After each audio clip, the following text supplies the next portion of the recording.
Ketika dunia masih sangat muda, di mana kala itu manusia dan hewan-hewan belum menempatinya, terjadi perang besar di surga antara ras abadi. Saat pertempuran berakhir, para pemenang menyebut diri mereka sebagai dewa, sementara yang kalah disebut sebagai Titan. Mereka dipenjara dan dikubur di perut bumi. Di masa kini ditampilkan seorang wanita muda terbangun dari tidurnya dan merasa sangat terkejut setelah mendapat suatu penglihatan, di mana dalam penglihatan tersebut, seorang raja membebaskan para Titan dari penjara. Wanita itu percaya bahwa raja dalam penglihatannya sedang mencari busur keramat yang bernama Epirus untuk menghancurkan penjara Titan lalu menindas seluruh umat manusia. Ya, what happened I know? Selamat datang dan selamat berjumpa kembali bersama saya Teguh Gusto. Bagaimanapun kabar dan dimanapun kalian berada, saya yakin semuanya baik-baik saja. Jikalau misalnya katakanlah memang kalian senantiasa berdoa dan berusaha. Seperti biasa saya akan menceritakan tentang sebuah film yang mana kali ini berjudul Immortals. Film ini dirilis pada tahun 2011, disutradarai oleh Tarsem Singh serta dibintangi oleh para aktor yang kemampuan aktingnya tidak perlu diragukan. Baik daripada kelamaan, segera siapkan kopi kalian dan mari ceritanya kita lanjutkan. Di saat yang sama, raja yang dimaksud bernama Hyperion mulai mendekati gerbang kuil dengan membawa pasukannya. Ketika berhasil menerobos masuk, sang raja menuntut untuk dipertemukan dengan wanita peramal. Tentu saja biarawan menolak karena mengetahui maksud dan tujuan sang raja yang akan menimbulkan kemurkaan dewa. Namun Hyperion malah merasa tertantang. Dia menceritakan tentang keluarganya yang sekarat akibat wabah penyakit. Setiap harinya, Hyperion berdoa dan memohon kesembuhan, tapi para dewa hanya diam membisu. Oleh karena itu, kini Hyperion mengatakan bahwa akhir dari para dewa telah tiba.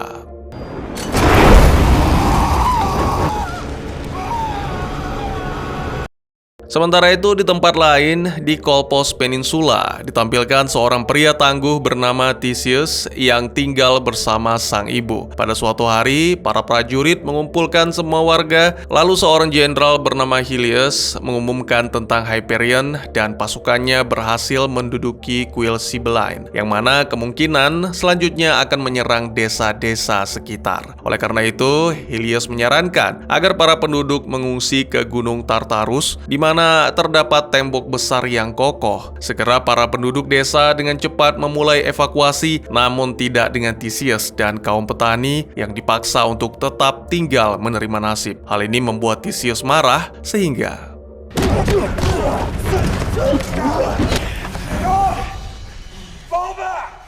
seorang prajurit bernama Lysander dijadikan tawanan agar prajurit lain berhenti menyerang. Beruntung Helios datang untuk bernegosiasi dan setelah sang jenderal itu berjanji akan meninggalkan beberapa prajurit untuk menjaga para petani, Theseus pun melepaskan Lysander. Helios meminta Theseus untuk bergabung dalam kesatuannya, namun Theseus menolak karena para tentara tidak bisa dipercaya dan akan menyingkirkan siapapun yang tidak lagi dibutuhkan.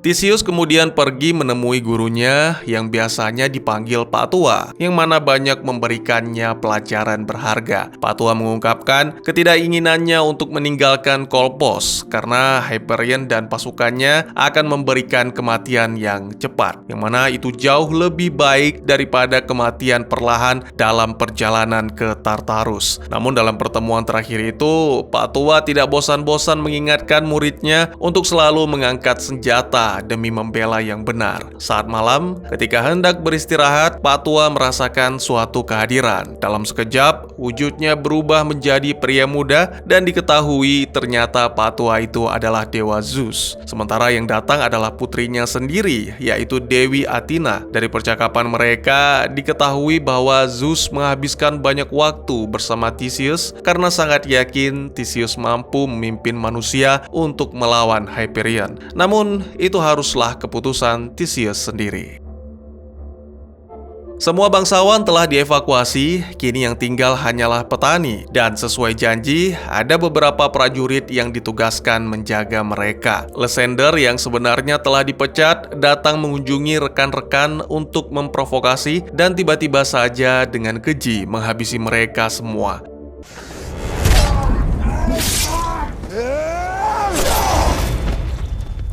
Beberapa waktu kemudian, Lysander pergi menemui Hyperion, berharap diizinkan bergabung bersama pasukan Heraklion dengan menawarkan segala informasi tentang Kolpos. Terus terang, Hyperion mengatakan bahwa dirinya tidak tertarik dengan desa, wanita, atau harta karena telah memiliki semua. Hanya satu hal yang menjadi incaran, yang mana itu adalah busur Epirus. Lalu, meski telah mengkhianati kaumnya, Lysander tetap diizinkan bergabung. Namun sebelum itu, ada ritual yang harus dijalankan.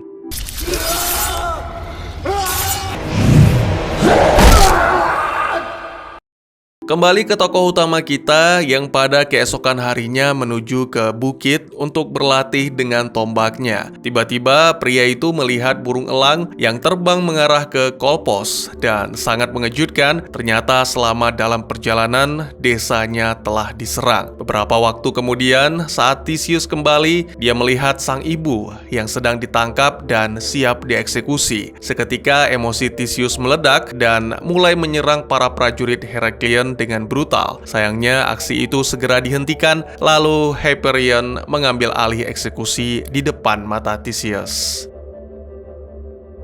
Hyperion melarang para prajuritnya membunuh Theseus karena kekuatan dan semangatnya bisa dimanfaatkan sebagai budak. Peristiwa ini disaksikan secara langsung dari Gunung Olympus oleh para dewa. Mereka bisa saja melakukan sesuatu untuk menghentikan kekejaman Hyperion, namun Zeus menegaskan bahwa itu dilarang. Peraturannya adalah jika berani ikut campur dalam urusan manusia, maka dewa tersebut akan dihukum mati. Dewa hanya boleh turun tangan jika memang para Titan terbebas dari kurungan. Beberapa hari kemudian, ditampilkan 4 gadis peramal berhasil ditangkap dan dibawa ke sebuah tempat di mana Theseus dan budak-budak lainnya ditahan. Salah satu dari peramal tersebut tidak sengaja menyentuh kaki Theseus dan seketika ia mendapat penglihatan. Theseus bersama Hyperion berdiri di atas reruntuhan Yunani. Wanita yang diketahui bernama Phaedra itu kemudian mendekati budak lain, menegaskan bahwa mereka harus melarikan diri dan kemudian Phaedra menghampiri Theseus untuk membangunkan, mengatakan bahwa Theseus harus bertahan hidup demi sesuatu yang sangat penting. Malam harinya, keempat peramal memulai semacam ritual yang menarik penjaga untuk datang mendekat. Lalu tiba-tiba saja Phaedra diminta lari karena dialah peramal yang sesungguhnya, sedangkan 3 saudari lainnya hanyalah penjaga. Bersama dengan seorang budak bernama Stavros, Phaedra membebaskan beberapa budak lain termasuk Theseus, lalu segera melarikan diri dari tempat itu. Hanya 5 orang yang berhasil bertahan. Ketika menemukan tempat aman, Theseus dengan ramah mendekati Phaedra, membicarakan tentang penglihatan masa depan, yang mana menjadi berkah sekaligus musibah bagi mereka yang memiliki kemampuan tersebut karena merasa selalu khawatir akan apa yang terjadi di masa depan. Keesokan paginya, Stavros melihat kapal dagang Heraklion yang mendekat. Meskipun awalnya terjadi sedikit perselisihan, tapi keputusan Theseus membuat semua sepakat bahwa mereka akan menuju ke utara bukan untuk menghentikan pasukan Heraklion, tapi Theseus ingin membalas dendam atas kematian sang ibu. Beberapa waktu kemudian, saat melakukan serangan, sangat mengejutkan, ternyata kapal itu dipenuhi prajurit-prajurit tangguh, serta pemburu peramal atau oracle. Meskipun Zeus melarang para dewa ikut campur, beberapa dewa sepakat untuk melanggarnya demi melindungi Theseus. Segera Poseidon melompat melesat cepat menuju lautan, yang mana seketika menyebabkan suatu bencana.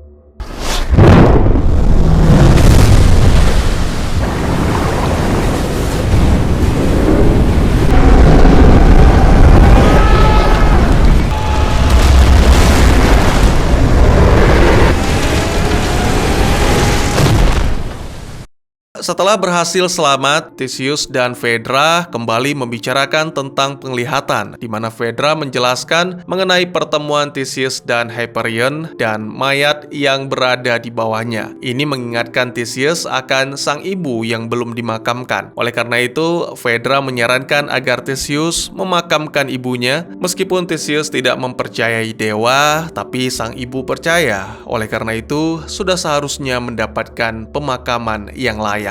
Sementara itu, ditampilkan Hyperion mendapatkan kabar tentang kaburnya para tahanan dan kapal dagang yang diserang. Namun diketahui pula bahwa kelompok yang dipimpin Theseus sedang menuju ke Kolpos. Oleh karena itu, Hyperion segera memerintahkan salah satu bawahannya yang paling kejam yang dijuluki penyiksa untuk menuju ke Kolpos menghabisi siapapun yang ditemui di sana. Kembali ke jagoan kita, beberapa waktu kemudian setelah mengubur sang ibu dan mengucapkan selamat jalan untuk terakhir kalinya, mendadak ia menyadari sesuatu dan mencoba untuk menghancurkan batu agar dapat meraihnya. Sangat mengejutkan, ternyata sesuatu tersebut adalah busur keramat Epirus. Dan tak berselang lama, tiba-tiba saja serangan datang sehingga membuat Theseus tidak mempunyai pilihan selain bertarung.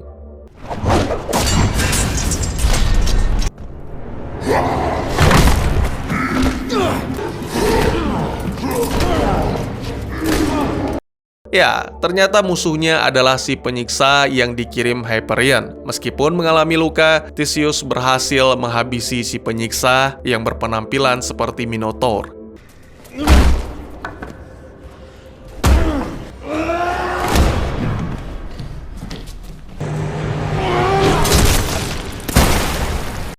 Kemudian, saat meninggalkan makam, ia melihat para rekan yang siap dieksekusi. Tanpa ragu, Theseus pun menggunakan busur Epirus dan melepaskan beberapa anak panah untuk menghabisi prajurit, lalu seketika jagoan kita pun tak sadarkan diri.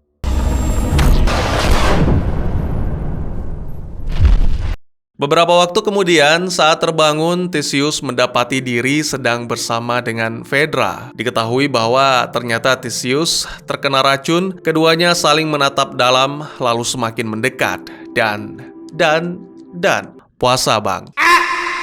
Peristiwa tersebut membuat Phaedra kehilangan kekuatan sebagai oracle dan kini dia hanyalah seorang wanita biasa. Setelah mengubur salah satu rekan bernama Darius, Theseus, Phaedra, Stavros, dan seorang biarawan bisu memutuskan untuk menuju ke kuil Cymbeline di mana Hyperion berada. Sayangnya, saat tiba di sana, mereka tak menemukan siapapun, hanya ada patung banteng yang mana terdengar teriakan-teriakan dari dalamnya. Sangat mengejutkan, ternyata itu adalah sebuah wadah penyiksaan, di mana di dalamnya ditemukan 3 saudari Phaedra yang tewas setelah menahan panas selama berjam-jam. Si biarawan menjadi sangat marah dan segera mendatangi prajurit Heraklion yang tersisa untuk melepaskan amukannya, yang mana tanpa disadari itu adalah sebuah jebakan.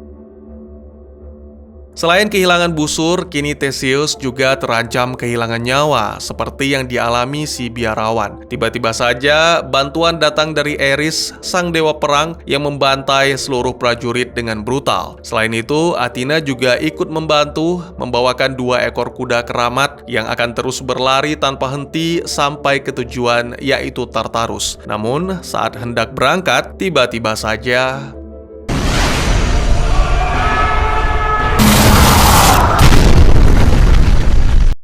Zeus menegaskan kepada Theseus bahwa tidak akan ada lagi dewa yang akan membantunya. Oleh karena itu, Theseus harus menunjukkan kelayakannya dengan berjuang sendiri demi rakyat Yunani. Sementara itu, ditampilkan Hyperion dan pasukan telah tiba di hadapan tembok besar Tartarus. Ia bertanya kepada Lysander tentang tembok itu, mulai dari skema pertahanan sampai dengan jumlah pasukan. Namun Lysander tidak benar-benar mampu memberikan jawaban yang meyakinkan. Beberapa waktu kemudian, Hyperion akhirnya berhasil mendapatkan busur Epirus. Seorang prajurit melaporkan tentang kedatangan dewa yang membantai sebagian besar pasukan dengan mudahnya. Lalu memperingatkan sang raja bahwa ini akan memukul mental para prajurit. Namun Hyperion tidak gentar dan bahkan mempunyai cara sendiri untuk mengatasinya. Dengan bantuan Lysander, sang raja kejam itu mendapatkan segala informasi yang dibutuhkan tentang Theseus, yang mana diketahui bahwa Theseus merupakan, mohon maaf, anak haram karena sang ibu mendapatkan perlakuan kejam dari para bangsawan. Informasi ini membuat sang raja semakin tertarik kembali ke jagoan kita yang telah tiba di Tartarus dan tanpa ragu meminta kepada Helios agar diizinkan untuk bertemu dengan kepala dewan. Theseus kemudian menceritakan semuanya tentang busur keramat yang kini telah direbut oleh Hyperion dan bahwa mereka harus segera menutup gerbang serta mempersiapkan semuanya untuk pertempuran. Namun, dewan itu hanya mengabaikan dan menganggap busur keramat adalah mitos, sama seperti keberadaan dewa. Mendadak prajurit melaporkan seorang utusan telah dikirim oleh Hyperion untuk bertemu dengan Theseus dan membicarakan tentang kesepakatan damai. Tanpa ragu, Theseus menuruti permintaan tersebut dan mengungkap bahwa utusan tersebut sebenarnya adalah Raja Hyperion sendiri. Dia meminta Theseus untuk bergabung karena merasa perang telah dimenangkan dan bersama-sama mereka akan menguasai dunia dalam keabadian. Namun Theseus menolak karena perbuatan terhormatlah yang akan selalu dikenang, yang mana itu menjadikannya abadi. Ketika ingin menyerang, para prajurit segera bersiaga, jadi tak ada pilihan lain bagi Theseus selain kembali ke dalam benteng Tartarus. Keesokan harinya, setelah mempersiapkan segala, di luar tembok besar, ribuan prajurit Hyperion telah berbaris membentuk formasi dengan sang raja yang menuju ke depan untuk melepaskan anak panah dari busur Epirus.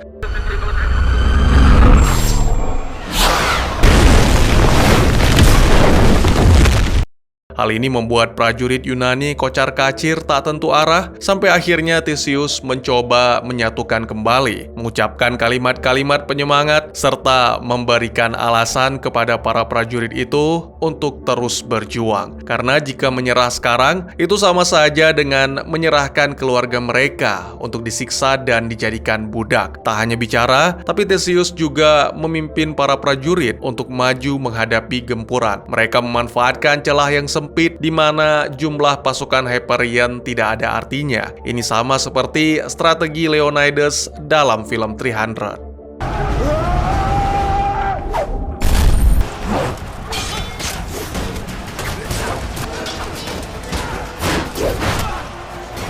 Selama pertempuran berlangsung, Hyperion melangkah dengan aman menuju ke atas tembok besar dan bertemu dengan ketua dewan yang masih mengharapkan perundingan damai. Tanpa banyak basa-basi, Hyperion menghabisinya dan segera mengarahkan busur ke gunung untuk membuat lubang. Mendengar ledakan, Theseus pun bekerja sama dengan Stavros untuk menghentikan Hyperion. Sayangnya, saat tiba di sana, semua sudah terlambat. Hyperion sekali lagi menggunakan busur Epirus, yang mana kali ini untuk menghancurkan penjara para Titans.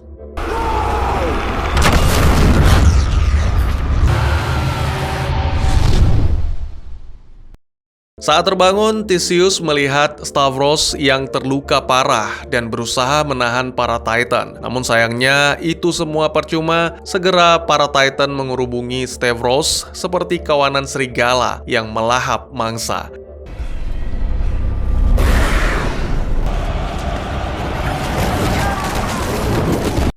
Lalu di saat yang sama, para dewa akhirnya datang dipimpin oleh Zeus. Awalnya mereka merebut busur Epirus dan kemudian segera memulai kembali pertempuran yang telah lama tertunda.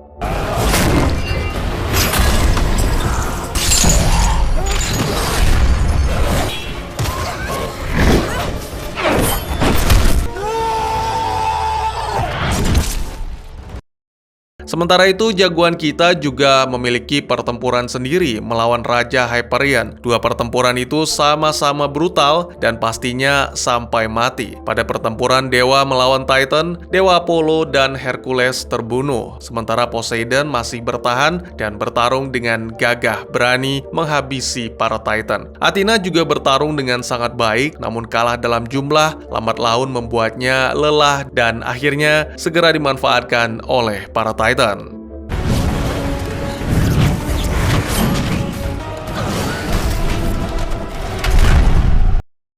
saja hal ini membuat Zeus marah besar sehingga meraih rantai yang mengikat pondasi Tartarus dengan harapan bisa meruntuhkannya sehingga Titan tidak bisa keluar. Kembali ke Theseus yang sudah babak belur akibat bertarung dengan Hyperion, namun dia tidak menyerah. Pada akhirnya, Theseus berhasil mengalahkan sang raja kejam sekaligus membalas dendam atas kematian ibunya.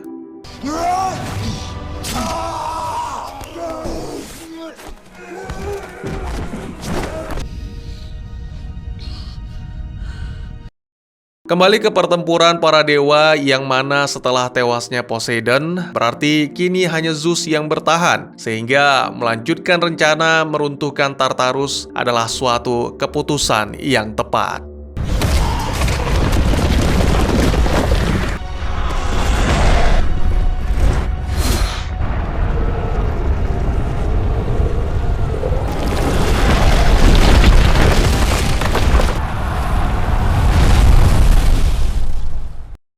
Adegan kemudian menampilkan beberapa tahun setelah perang, diketahui bahwa keberanian dan ketangguhan membuat Theseus mendapat tempat di antara para dewa. Jagoan kita juga dikaruniai seorang putra bernama Akamas, serta sebuah monumen besar untuk menghormati dibangun di Kolpos. Terlihat Akamas memandangi monumen tersebut dengan penuh penghayatan. Tiba-tiba saja Pak Tua menghampiri dan memberitahukan Akamas bahwa perang besar sedang berlangsung di surga dan Theseus turut serta dalam pertempuran tersebut. Film pun ditutup dengan menampilkan Akamas segera menatap langit, merasakan pertempuran yang dimaksud. Pun ia juga merasakan keberadaan sang ayah yang bertarung dengan gagah berani melawan para Titan. Akankah Theseus mampu membawa kemenangan bagi para dewa? Dan bagaimana jika Titan yang menang? Bagaimanakah nasib manusia?